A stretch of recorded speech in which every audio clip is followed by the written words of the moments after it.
But in the bullshit department, a businessman can't hold a candle to a clergyman. Because I got to tell you the truth, folks. I got to tell you the truth. When it comes to bullshit, big time, major league bullshit, you have to stand in awe of the all-time champion of false promises and exaggerated claims, religion. No contest. No contest. Religion easily has the greatest bullshit story ever told. Think about it. Religion has actually convinced people that there's an invisible man living in the sky who watches everything you do every minute of every day. And the invisible man has a special list of 10 things he does not want you to do. And if you do any of these 10 things, he has a special place full of fire and smoke and burning and torture and anguish where he will send you to live and suffer and burn and choke and scream and cry forever and ever till the end of time. But he loves you.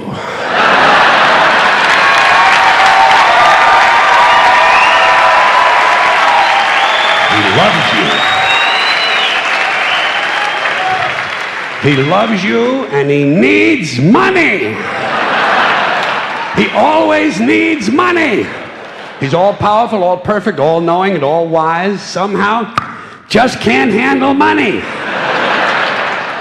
Religion takes in billions of dollars. They pay no taxes, and they always need a little more. Now, you talk about a good bullshit story. Holy shit.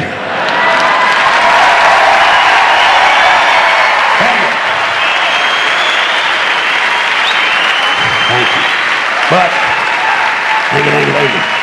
thank you very much. But I want you to know something. This is sincere. I want you to know, when it comes to believing in God, I really tried. I really tried. I tried to believe that there is a God who created each of us in his own image and likeness, loves us very much, and keeps a close eye on things. I really tried to believe that, but I gotta tell you, the longer you live, the more you look around, the more you realize something is fucked up. Something is wrong here. War, disease, death, destruction, hunger, filth, poverty, torture, crime, corruption, and the ice-capades.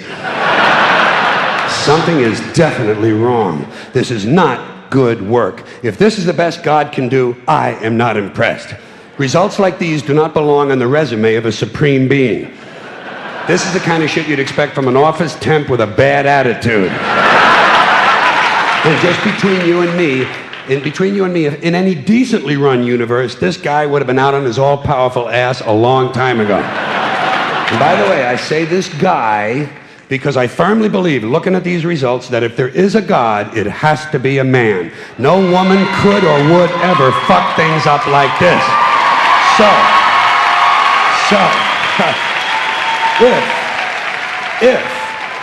If there is a God, if there is, I think most reasonable people might agree that he's at least incompetent and maybe, just maybe, doesn't give a shit. Doesn't give a shit, which I admire in a person and which would explain a lot of these bad results. So rather than be just another mindless religious robot, mindlessly and aimlessly and blindly believing that all of this is in the hands of some spooky, incompetent father figure who doesn't give a shit, I decided to look around for something else to worship, something I could really count on. And immediately, I thought of the sun. Happened like that. Overnight, I became a sun worshiper. Well, not overnight, you can't see the sun at night.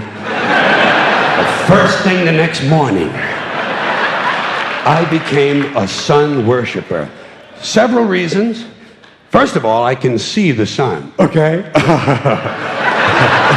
Yeah. Unlike some other gods I could mention, I can actually see the sun. I'm big on that. If I can see something, I don't know, kind of helps the credibility along, you know?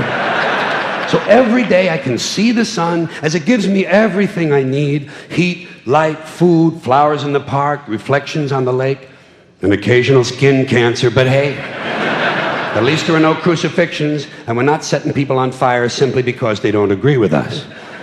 Sun worship is fairly simple. There's no mystery, no miracles, no pageantry, no one asks for money, there are no songs to learn, and we don't have a special building where we all gather once a week to compare clothing. And the best thing about the sun, it never tells me I'm unworthy.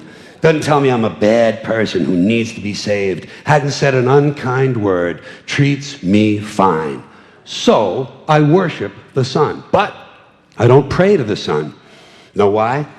I wouldn't presume on our friendship. It's not polite. I've often thought people treat God rather rudely, don't you? Asking trillions and trillions of prayers every day, asking and pleading and begging for favors. Do this, give me that, I need a new car, I want a better job. And most of this praying takes place on Sunday, his day off. It's not nice, and it's no way to treat a friend. But people do pray, and they pray for a lot of different things. You know, your sister needs an operation on her crotch. Your brother was arrested for defecating in a mall. But most of all, you'd really like to fuck that hot little redhead down at the convenience store. You know, the one with the eye patch and the club foot, huh? Can you pray for that? I think you'd have to. And I say, fine, pray for anything you want. Pray for anything. But what about the divine plan? Remember that? The divine plan. Long time ago, God made a divine plan. Gave it a lot of thought, decided it was a good plan, put it into practice. And for billions and billions of years, the divine plan has been doing just fine. Now you come along and pray for something. Well, suppose the thing you want isn't in God's divine plan. What do you want him to do? Change his plan? Just for you?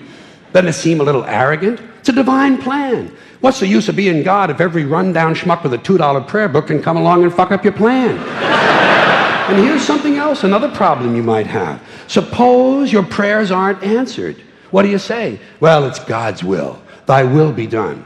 Fine, but if it's God's will and he's going to do what he wants to anyway, why the fuck bother praying in the first place?